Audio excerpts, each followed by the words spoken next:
Well, this evening's topic is a very interesting one. It's called the Cobweb. We've got Don here. Don will share, and then we'll open the floor up for questions, comments, feedback, discussion items about the topic. Good evening, everybody. It's good for us to be back here again, and glad to see so many people on. Hope that you'll keep coming because each week we hope to have more and more interesting topics to cover. That was just one feedback on the cobweb because interesting because you see, we didn't give an idea what the cobweb was about, and this is one person's opinion that when you get married, you actually put yourself into quite a cobweb that is hard to get extricated from if you happen to pull apart. But let's get into tonight's topic. And what I'm going to do is I'm going to share with you a little scenario. And as Wayne said, what we plan to do is to get your feedback, your opinions on this scenario. So I'm going to invite everybody to just listen now as I just tell you a little story about the cobweb. Now, the scenario is we have a newly married couple, and after honeymoon is over and everything, they move into their new house. They come together, and it's time to get back to life. Now, they've finished with the wedding, finished with the honeymoon, and now it's the real life. And it happens to be a couple where they decided that the wife is going to be a stay at home and the husband is going to work. So, first day, the husband goes out to work, and the wife spends the day around the house, puttering around the house, doing what housewives do, cleaning, cooking, washing, whatever, and perhaps making herself pretty for her husband too. So he spends the day at work and he comes home and she greets him at the door with a nice kiss. Honey, I'm glad to see you. And how was your day? And so he tells her about his day at work. And he says, so how was yours? She said, well, I had a good time today. I did my chores. I did my sweeping, washing, cleaning, hanging out clothes, did some ironing too, cooking, dusting, and so on.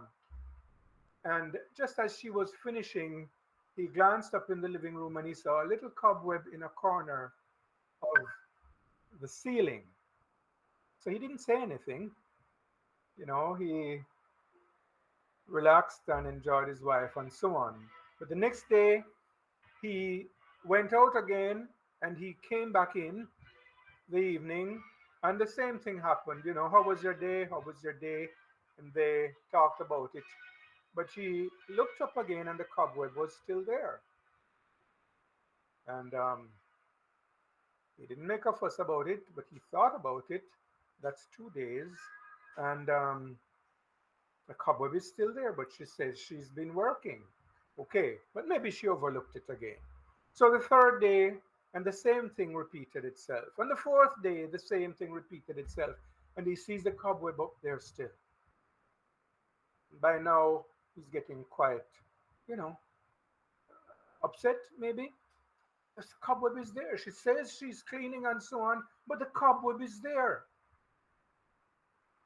Finally, he got to the point where he couldn't hold back any longer. So he said, every day I come home and you tell me how much work you do.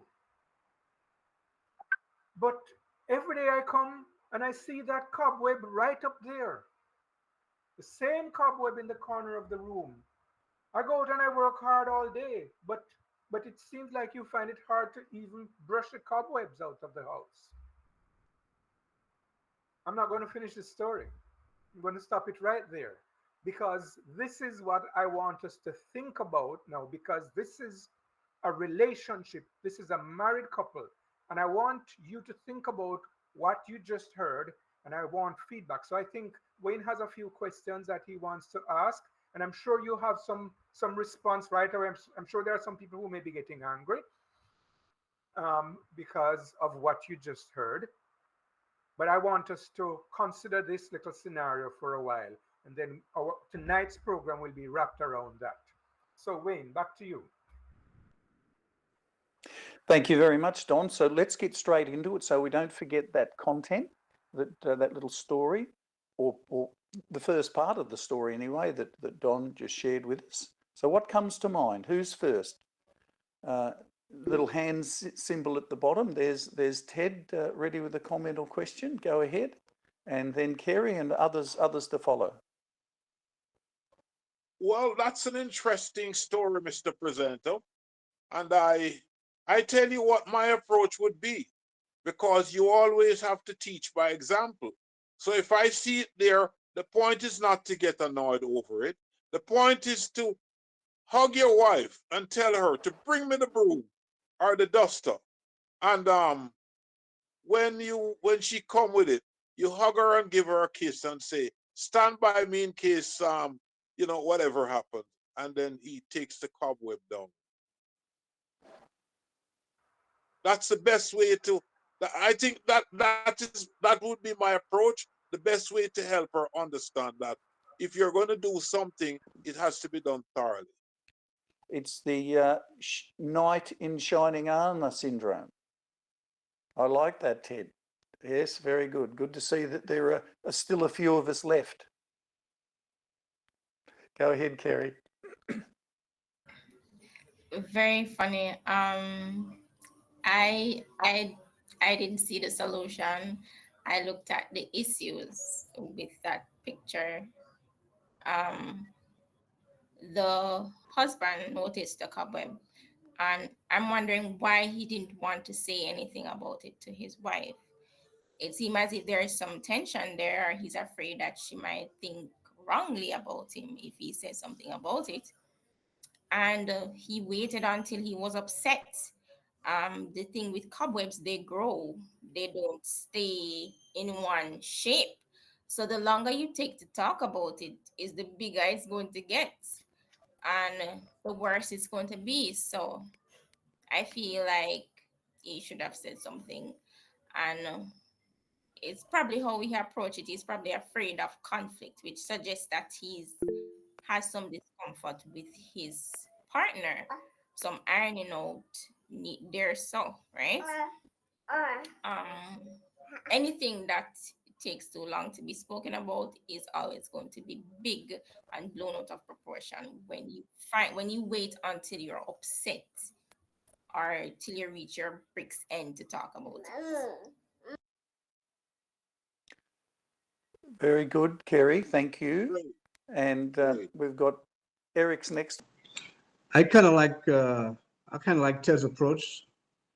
I might have waited a couple of days just to see if she was going to get to clean it. You know, by the second time she didn't clean it, then I would have said, "Honey, get me the broom. I think you missed a spot here," and I would have cleaned it in front of her myself, but without getting angry. But I wouldn't wait as long as that guy waited. You know, I mean, all he did was make himself upset. Maybe she just missed it. You know, maybe he was making too much of it. So my approach would be more like Ted, you know, like the second time around when I came home and I saw it, I was like, "Hey, honey, I think you missed something. Let me get it for you." And that would have been my way to solve it. Excellent. Thank you, Eric. All Star, what says you? All right, good night and good night to everyone. Well, from that excerpt there, I'm sensing three things. I'm sensing communication, expectation, and disappointment. So that's the feel I get from that story. Fair enough. Very nicely picked up as well. And Yes. here's a question for you, Don, just based on the story, and that is, what is your opinion of the wife in this story? Well, quite frankly, there's not much opinion to form from her. She sounded like she was a happy newlywed, like she wanted to do everything that a wife would want to do. Um, I don't think I could look at that scenario and form any major opinion about her. That would be negative anyway. It was positive what I saw. She greeted her husband with a kiss. She engaged him in talk when he got home, trying to find out about his day, and she told him what she did and so on. So I don't find any fault for the wife in this scenario. Okay, just before we take those with their hands up, the second question I have is related to the first. So I want to keep them together. And that is, what then is your opinion of the husband in the story? Well, I think everybody picked up on that husband, and so the responses are that he. Well, I tell you something. Well, I'm probably not going to get into that yet, but on the surface of it, he's a very exacting fellow. I think that as Ted said, the first response there is okay. You did a good job. I think you probably were a little too short and you might have missed that cobweb out there. So let me do it for you. And that would have done it. And the cobweb would be gone and the issue would be gone. The conflict would have disappeared, as Kerry said. Maybe he was trying not to show her up initially, not to create a conflict by doing it. But I think the easiest solution is to do it yourself, you know. But I'll have a little more to say a little later on because it's going to deal with a bigger thing than just that cobweb. But let me just pause on that. I think that that husband needs to go back to marriage school. Okay, thank you. And I actually didn't see who was first out of Kerry and Ted with their hands up. So who was it, guys? It was Kerry and then Ted. Go ahead, Kerry. Thank you. All right. Thanks. Good night again. Another thing I was wondering is, well, you didn't say it, but the guy said that she kept saying what she did every day. From my experience being a wife, especially if you're home, um, you have this thing where people might think that you're home not doing anything while the husband is out laboring. So I feel like I'm wondering if why she's telling him what she does because she might feel a little a little insecurity that she's not doing anything at home. So she wants to tell him that for him to value her presence in his life. So I'm just wondering if she's worried about her value to this guy, why she feels like she has to do something every day or tell him every day what she's doing so that he doesn't think that she's home not doing anything. Well, I think he did ask her, she asked him, how was your day? And he asked her, and then she told him, it's possible that she wanted to affirm that she wasn't just sitting at home idle. It's possible. But I think in order to make talk, if somebody asks, how was your day? Well, oh, I did this and I did that. And I don't think it was really so much about because they're newlyweds, and I don't think should have reached the point yet, if ever, where she feels that he doubts what I'm doing. I think after this cobweb issue, for sure, she will want to do that to prove that she's been doing something. But I don't think so early in the marriage it would become an issue yet. Just my thought, though. Although, Don, where you left the story, it now is over to her response, which could diffuse the whole thing. Simple, and there's a number of ideas there which we can share later on. But Ted, you've got a question now. Great. Thanks, Wayne. All right, here's another point that I think is worth considering. And gentlemen, not so much the ladies, but gentlemen, please listen to this. Even though the greeting at the door seemed to offer an assurance that she was hard at work and she did everything she possibly could. Get this into your head. All of you gentlemen, all of us husbands and aspirants when it comes to marriage relationship. Get this. I don't know how many of us have been involved in doing housework, but let me tell you that that is a multitasking project responsibility. It is. So if you're going to stay there and think that your wife at home is going to see everything and manage to get everything spick and span, then you're looking for a perfection that doesn't exist. Thank you. That's right. Thank you, Ted. Okay, any other thoughts?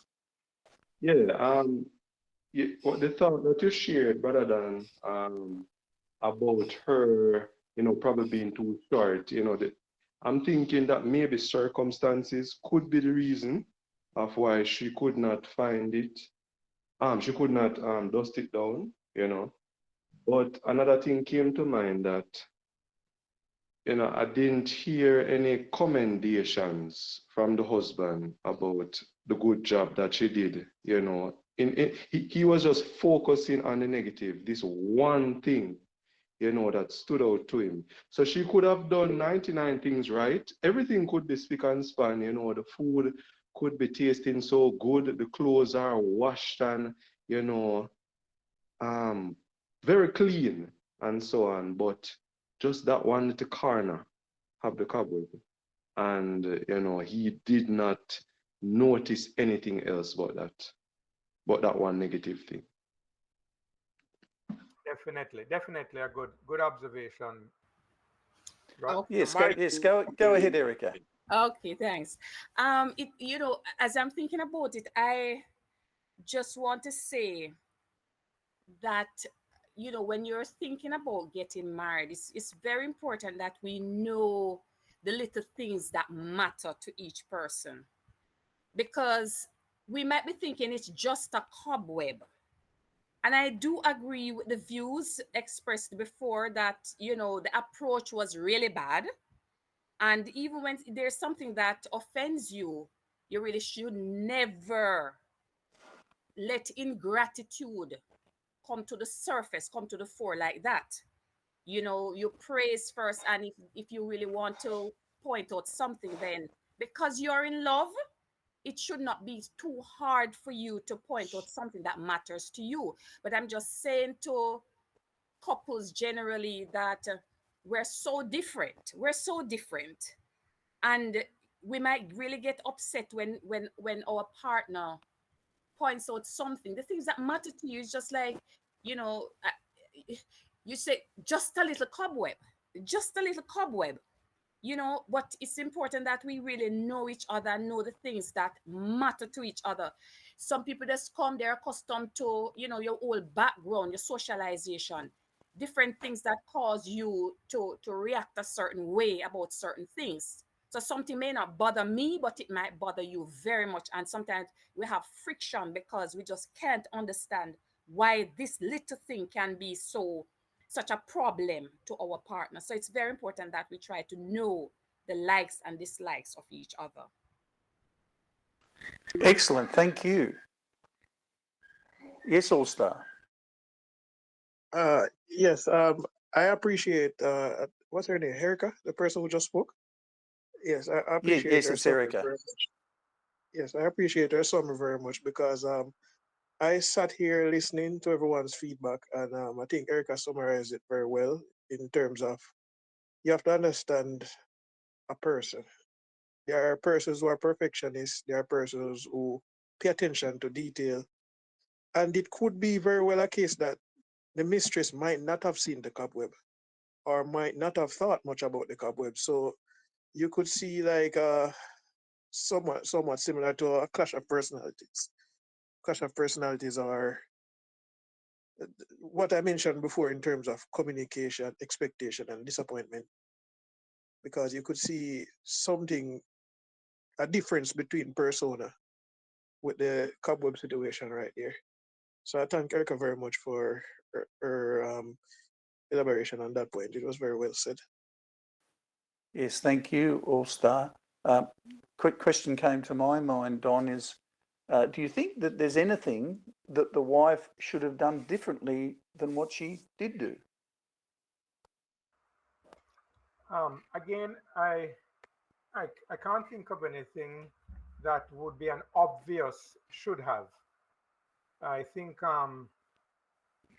she thought she was doing what she was supposed to be doing, as others observed before. It's possible she never looked up and saw that. It's possible that what she was doing down at her level was so much that it engaged her every day and she never had the opportunity to look up, never thought of looking up at the time. If her job is making sure the house is spick and span, then yes, she should have looked up. But I don't think that's her job at all. I think she has a responsibility to be a helpmeet to her husband. The two of them should be complementary to each other. And as Ted said before, if she didn't see it, then he can see it and do it. So I can't think of anything that that I could say she should have done differently. Okay, thanks for that. But again, the question we can ask of the other side too: is there anything that the husband could have done differently? Well, I think that has been said. Yeah, there are several things he could have done differently, and even if, as All Star said, they have different personality types. Maybe he's a perfectionist. Maybe he looks for it. But I think I want to bring out something shortly that probably speaks more to what not just him, but humanity in general. Why this will often occur. I'm going to say that in a minute or two, but he could have done differently what Ted said. He could have done differently what All Star said. Wait a day or two. I think it was All Star said it. Wait a day or two, see if she doesn't see it. Then point it out to her, even if you're not going to do it yourself. Say, honey, when you are cleaning, you probably didn't notice there, but I noticed that cobweb a couple of days, and whatever. Some nice way of doing it, because as we've been saying over the past weeks, you get married to support and complement each other. And so if somebody's failing in one way, you should find a nice way to help the person to become better at what they are, at who they are. Not to be able to find the faults and the bad things that they do and the failings that they do. Because that's I don't know, that's certainly not a marriage situation. It's not even, I was going to say that's an employee situation, but even I don't believe that employers should treat employees that way either. So I don't even want to say that. So yes, there are things the husband could have done differently, and these were mentioned already. So I think I'll stay with those. Excellent, thank you. Anybody else? There you go, Ted. Go ahead. My point here is that while counseling for married couples or potential married couples is very important, I think that every opportunity to understand what married relationship is all about should be sought, because very often what comes out of this story um, inclines towards selfishness, and that's wrong. A married relationship, and for all of us who are heading in that direction, who is mindful of that, need to know that you're going into a relationship where both parties will unite to grow together. No criticism. That won't help you to grow. So don't spend your time, people, looking for the shortcoming. Spend your time looking for the areas that we can help each other to grow, because it's about growing together, binding together, that you both may become one. Yes, sir. Thank you very much. Love that nice piece of advice there, Ted. Thank you. Yes, Eric. Yeah, I agree with most of what Ted said, but um, as far as no criticism, I wouldn't use the word criticism, but you could constructively correct somebody and show them something. It's kind of like when you say something to somebody, what you say is how you say it. Well, you could do it the same with your actions also. You do it the right way, and if you love this person loves you, she will take it the right way. So it's all in the way you go about doing it. If you do it the right way, it would not be an issue. Yes, highlighting the importance again of good communication between husband and wife. Excellent. Thank you for that, Eric. I've got a question for you, Don. and that is hard to tell in the story, but what do you think is the real root cause of this conflict? Well, actually, it's what I alluded to earlier on, and it's for me, it's not very hard to tell. The root cause, I'll tell you what, if we notice people, it's far easier for us as humans to see the things that were not done than to see the things that were done. It's much easier, even practically speaking. It's much easier to see what wasn't done. If you have 1,000 tasks to do and you do 999, most people will see the one that was not done because it's there, not done. So it's much easier to see that. He didn't go around the house and see all the clothes that she washed. He didn't go around and see the dishes. Everything was probably spick and span. He couldn't find anything else. He saw the one thing that was not done. So that is the first point of the conflict. It's our nature to find the problems. We identify. So it's easy for us to criticize others. People in a workplace together, and you may have a good worker, but the good worker does, well, neglects something or doesn't do something. People will get on that person. The boss will, forgetting all the hundreds that you did. In a evening church, we find members criticize each other on the 1 point or 2 points on which they are weak. So it's human nature, and we in order for us to get past that, we'll have to recognize it first as a part of our nature, and then we begin to deal with it. And so we change the way we approach things. We have to be purposeful and intentional about not approaching things that way. Okay, so kind of like what Eric said and so on. If you find ways to constructively help the person to get past that situation.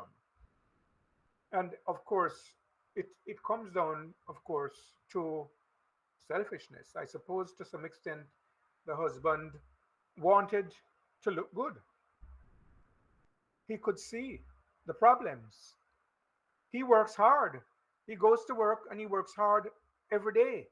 And she's at home, and what she's doing does not compare with what he's doing. That's his opinion. So I'm a hardworking man, and I have a wife here, and she can't even get rid of a cobweb. So it's elevating himself by putting her down. That's human nature again. Now, we have to recognize it for what it is. And not only from a Christian perspective, I'm a Christian and I approach things from a Christian perspective. But even if you're not a Christian, you should recognize that the more you seek to elevate yourself by putting somebody down, it's the worse you're making your own situation. So what happens now is you put the wife down and she begins to feel uncomfortable, and so your relationship starts drifting a little bit. And after a few weeks, months, as a matter of fact, it might be interesting for us to note that most marriages fail within the first 1 to 3 years.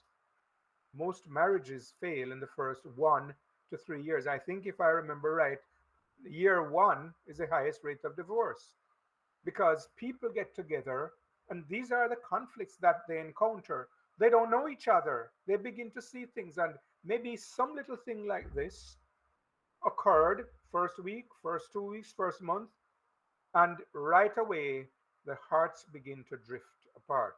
I don't feel quite as comfortable with you. Um, I can't trust you quite as much. So these are issues that exist because we are humans. And if we don't recognize them, face them, and try to get rid of them intentionally, they can destroy our marriage. Yes, thank you, Don. Marlene, go ahead, please. Okay, hi, good night, everyone. Good night. I joined late and I was trying to get a sense of what was being discussed. Um, but just want to probably elaborate a little bit on, the last question that was asked and what Don responded. So the question was really, about why we behave the way we do. And a big part of it is expectations. I don't know if that was said already. It may have been said because I joined late. But, we have to really check what our expectations are of our partners when we get into marriage, or not just marriage, but any kind of relationship where we are in partnership with another. What are your expectations? And is this expectation shared by each other? So is it just an expectation that you have of the wife and the wife is not aware of that, or an expectation that the wife has of the husband and the husband is not aware of that? So we have to be really clear on that. And that is something that would need to be discussed in a premarital counseling because we are from different backgrounds. And sometimes the husband's idea is that the wife is responsible for doing everything at home and she should be doing it perfectly while I go work for 8 hours and I come home and I shouldn't do anything, but I should sit and watch TV, read the newspaper, etc., etc. So, if the wife was aware that that's the expectation before, then she could have probably clarified and said, hey, no, that's not what I see my role as being. I think I'm a person who needs some time for myself, etc., etc., whatever, she would need to know that. And the other part of it, I would say, is a lack of empathy because you have to think about, what it would be for you if you were in that person's shoes. And I think I heard Ted alluded to that earlier to say, well, I'm not sure if it was Ted, but somebody said, housework is a full time, I think it was done. Housework is a full-time job. And sometimes you don't know if you haven't really been in that position. You have no clue. Well, it's a little bit more if you have not been in the position. Because if you really should observe your wife, you probably realize that she doesn't have any time at all. And so your sense of empathy, which means that you care for her and you really would be thinking about her well-being and want her to be just as happy as you are. And the statement says a happy wife makes a happy home. So we have to be cognizant of that too. And the other point I want to respond into now, Don was talking about human nature and this whole thing of, one wanting to put down the other in order to elevate themselves. No, I think that is something that must be done on an individual level where each individual, when you think you need to put down someone else, you need to question yourself, what is it about me that I need, why I think I need to elevate myself? Because it speaks to you not feeling that you are good enough. And if you don't feel that you're good enough, then you always want to go and to put down somebody else so that you can come up. But unfortunately, that will not bring you up either. So you will be forever be in this cycle of trying to put down somebody else in order to feel good. And it's going to just tear down the marriage. Because after a while, the other party is just going to become totally fed up and, very turned off. And that's the end of the marriage. So you may even live in the same space, but there is no feeling left because you would have, been tearing and hitting and scratching at this person's emotion so that they become pretty much traumatized and numb towards you. So we have to really think about what is it that we want. We have to think about who we are, what are your own shortcomings, what are the feelings, the negative feelings that you're having about your own self, and try to deal with those before you even start to get, involved with another person. Because it's not that another person is going to make you whole. It's two whole persons that come together. Not two half a person, but two whole persons that come together and make one. And this is one case that 1 + 1 makes one, and not a half plus a half makes a whole. 1 + 1 makes one in this case. So it's a quite an unusual case. So those are, some of the points I just want to share, and I don't just want to talk too much. So I'll stop here. Thank you very much, Marlene. As you were sharing there, Amen. really Amen. good, really good sharing too. But as you were sharing, it reminded me of a seminar that I did many years ago, and the whole idea of the seminar, it was a live one, and it was mostly encouraging people in the seminar to speak. And we learnt a lot from each other in that seminar, own life experiences and so forth. So that's what I see happening here a little bit this evening. It's great that we have a very experienced presenter who knows his topic and has helped a lot of people, and even people in this forum called Families for Life. We're getting a lot of really positive feedback, but each of us has something to share with each other. So when you get the opportunity and it comes to mind, particularly on something's been sparked because of something that was said or the topic that we're discussing, etc., by all means share.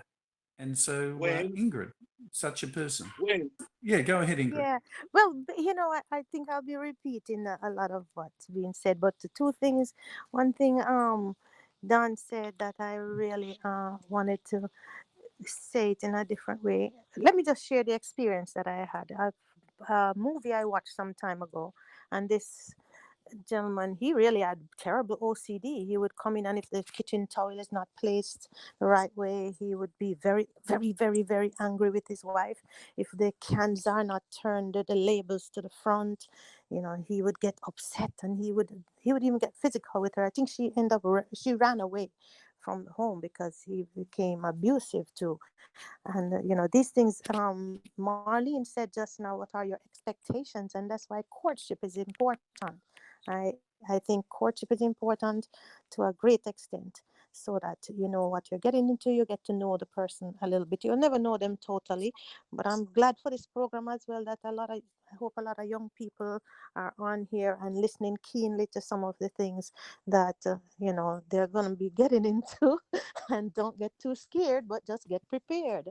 you know there's another experience I had where we had a friend who we used to visit with this friend almost every summer in New York when I lived in Jamaica. And the guy, he went to a boarding school. He's Jamaican, and he married an American girl, and she could not get it about tidying up the house and making the bed properly and doing anything. And he taught her, and you must see how perfect she got that. You would think she grew up like that. She never did. He taught her, and she was a good learner. So it's a give and take. You learn to. And one more little note, I'm so blessed that I have a husband who helps me with the housework, helps me in the kitchen, and cooks for me sometimes and all of that. It's a blessing. I wasn't looking for that because I'm so used to serving men and doing the housework and whatever. But thank God it's different now, and it does feel good. Like what I said, and I think Kerry said it too. It's like, you don't want to be having the woman doing everything all the time. You feel like you're a slave. That's not a good feeling. This is a great program. Thank you, guys. I'm learning a lot, as old as I am, and I'm happy for the young people who are enjoying it and learning something. That's my little amen. something. Thank you, Ingrid, very much. And just confirms the comment I said earlier about learning from each other. Go ahead, Ted. Great. Thanks, Wayne. One quick one. I want it to be known to all of us, especially we men, that as Ingrid rightly says, that counseling is usually very important when we are entering into a marriage relationship. Because, Ingrid, I want to say this to you, that expectations are not ruled out, but we would need to be cautioned along that line to be careful of unreasonable expectations. Thank you. Thank you, Ted. And we've got All Star with his hand up just now. Go ahead, All Star. All right. I just listened to the previous two persons speak, and I'm somewhat looking at expectation and in terms of communication, because communication especially in a relationship, it's not always verbal. It could come as something similar to telepathic communication, where in your mind, you're saying something to this person in terms of you're expecting this person to do such and such, where it's sort of a means of communication. So you have to know how to sometimes use your body language or use other means to say something to a person. So in this cobwebbing situation, maybe it is that the gentleman may not always be pleased by how she does stuff, but it's been there for a while. But it has somehow come out this time around, and it could be something that's been there for a while. So he would have had to had some other way to tell her or use some other means of communication, which is somewhat telepathic. So I don't know, especially how the experienced people here feel about that and what they would Balance, say about it. balanced outlook, all star. Very balanced outlook. Thanks, All Star. We've got Eric and Marlene with the hands up, but I want to take Don just in case there's feedback on the comments so far. Don, go ahead. Yeah, thanks, Wayne. Kind of almost going to what All Star said too, but while I agree that before marriage you try to get as much out of the way as you can, get to know each other's likes and dislikes and preferences. The truth is that you don't really, if you're depending on talking about it only, because when a man wants to marry a woman, he'll say yes to everything. So I want a man who so and so and so and so, and he says, oh yes, I agree, I will. um, and maybe vice versa too. I'm speaking from the male perspective. So you can't depend just on coming to an agreement about it. You've got to be able, as All Star is saying, to be able to observe. That's why in some of the previous um, weeks we talked about seeing how the person operates with their family, seeing how the person operates with friends, even in church. Is this a kind person? Is this a compassionate and considerate person? Not just for me, but for others.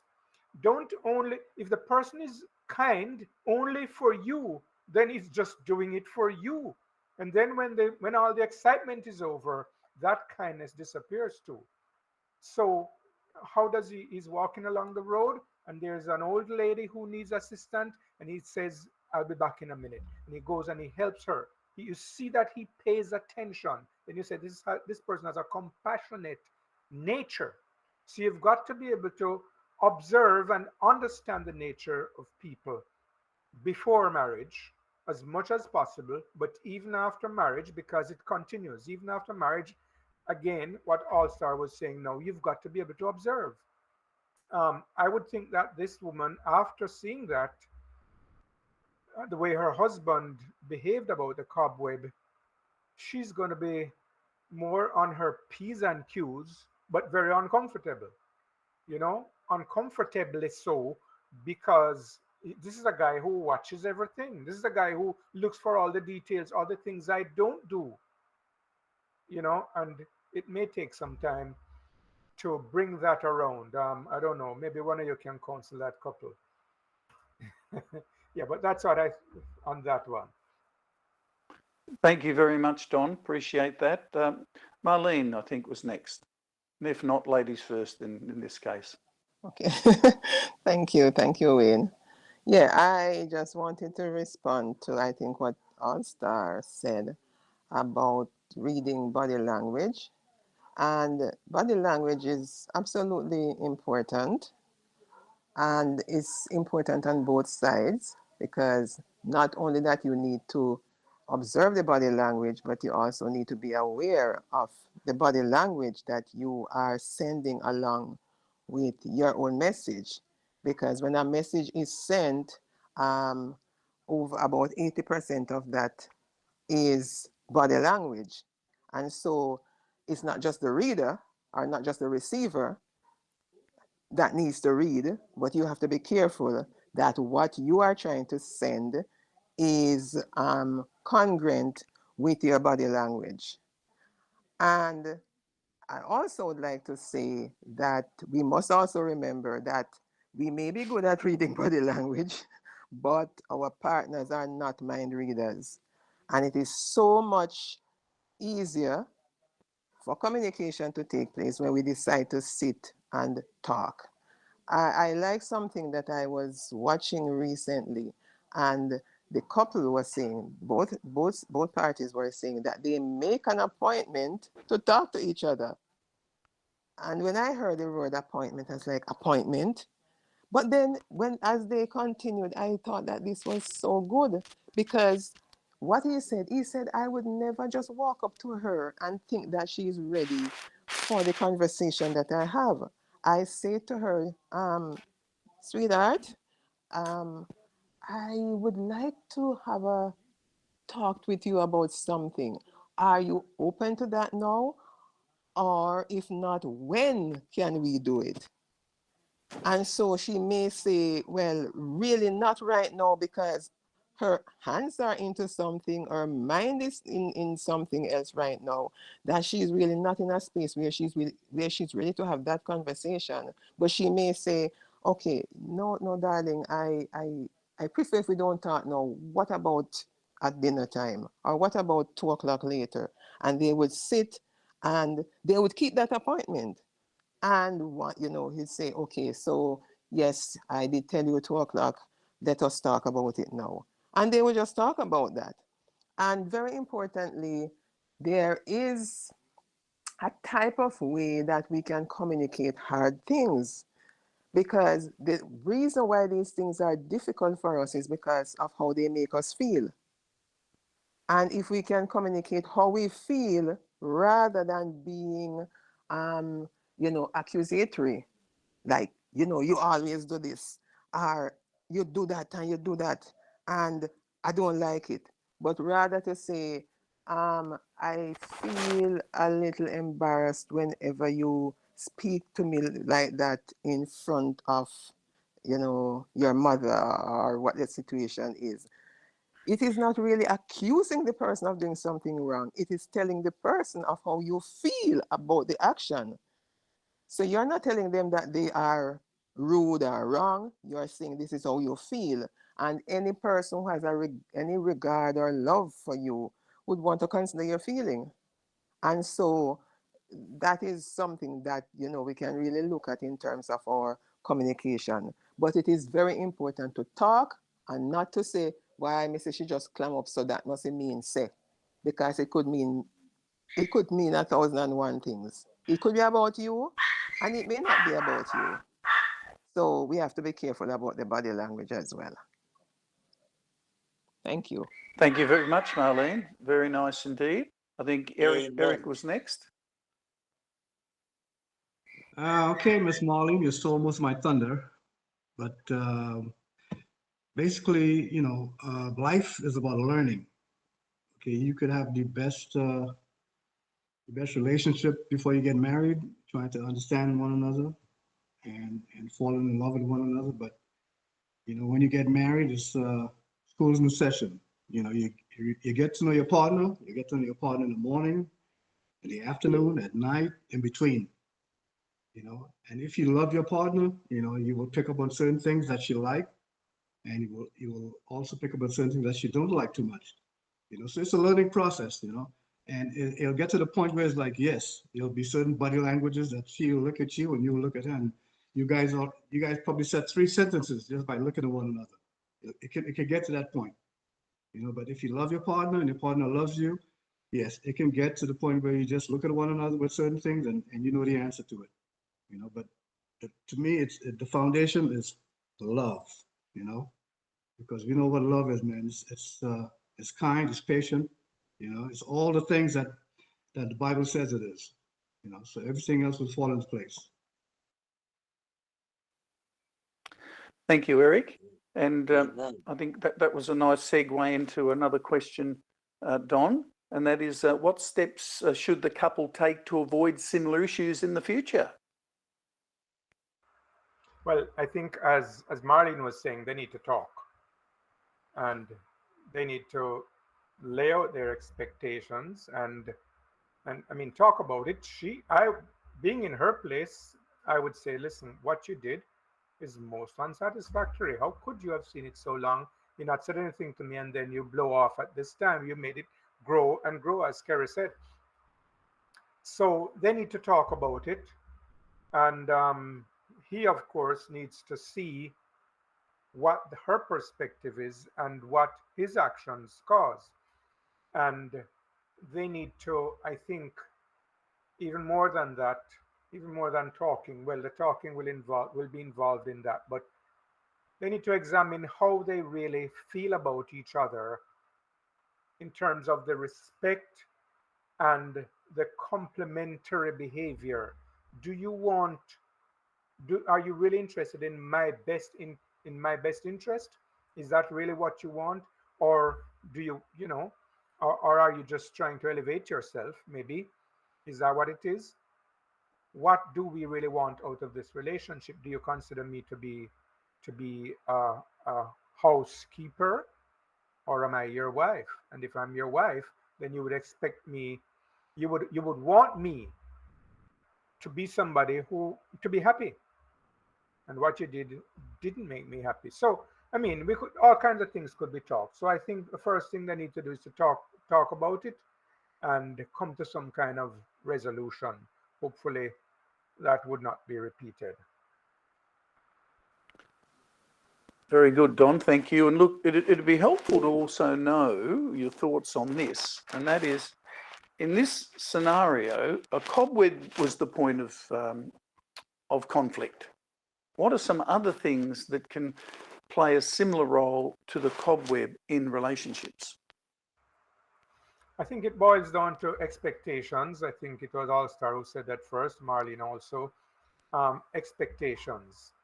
Um, for example, I don't know, in your home, who who, for example, takes out the garbage? Is it do you does a woman expect the man to be the one to take out the garbage, or does the man expect the woman to be the one to take out the garbage? That could be something that can create a conflict. Who rakes the yard?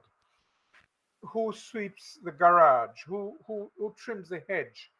Um, Different things. It can be many things around the home when expectations are not are not realized.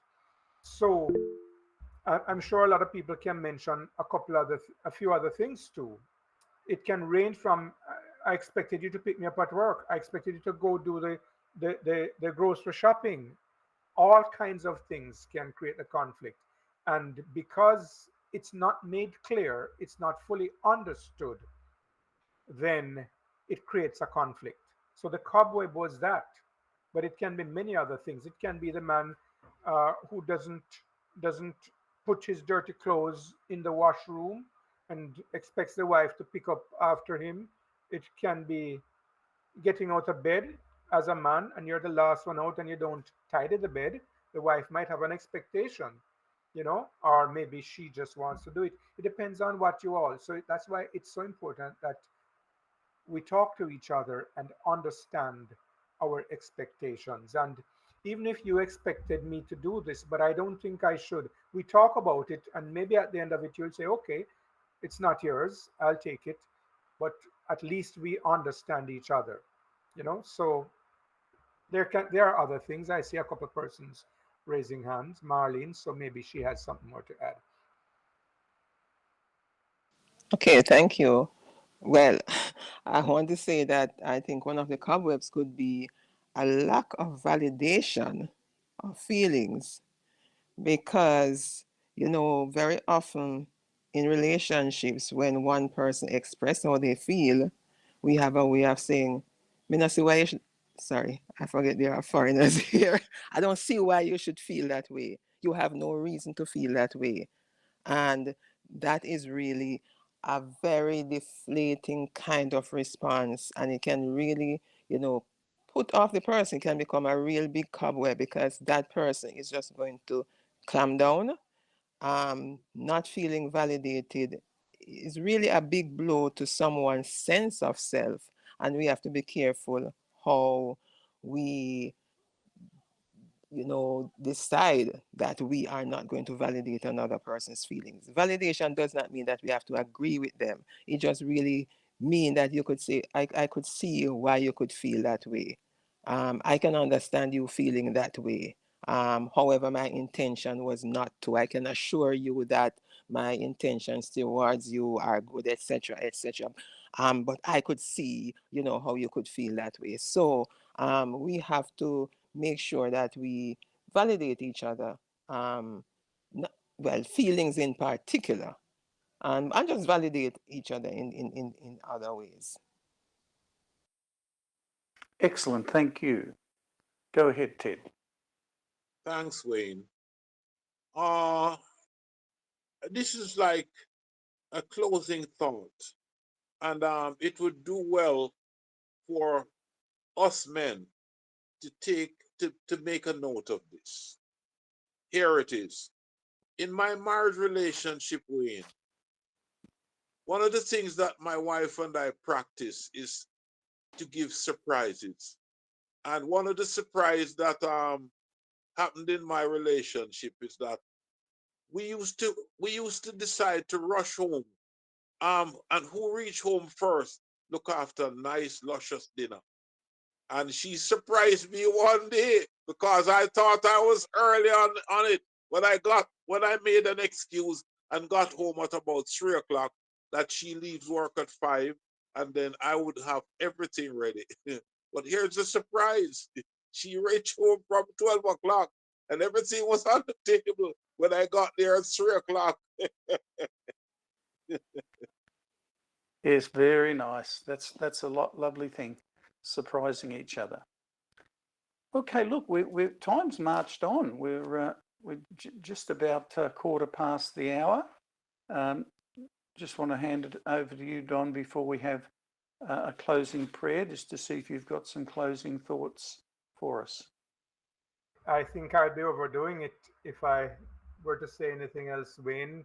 We've got some very good feedback tonight, and I like the fact that the participants were able to put in. There's so much more, and we can share with each other and learn from each other. Bottom line is, we want our marriages to work and to last, and we want the young people who are just married or going into marriage or thinking about marriage to learn some of these things. There's no manual for marriage, and it's one of the unfortunate things. And people do counseling and so on, but I don't think it's ever enough.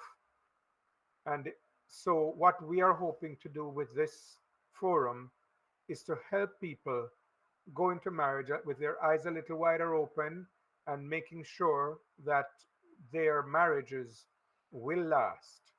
So I guess I should just say thanks to everybody for your input, even those who did not say anything. Your input was invaluable too, because you were here to make this happen. And so I really want to say thanks, and I trust that we'll all be back next week again as we continue with another edition of our Families for Life.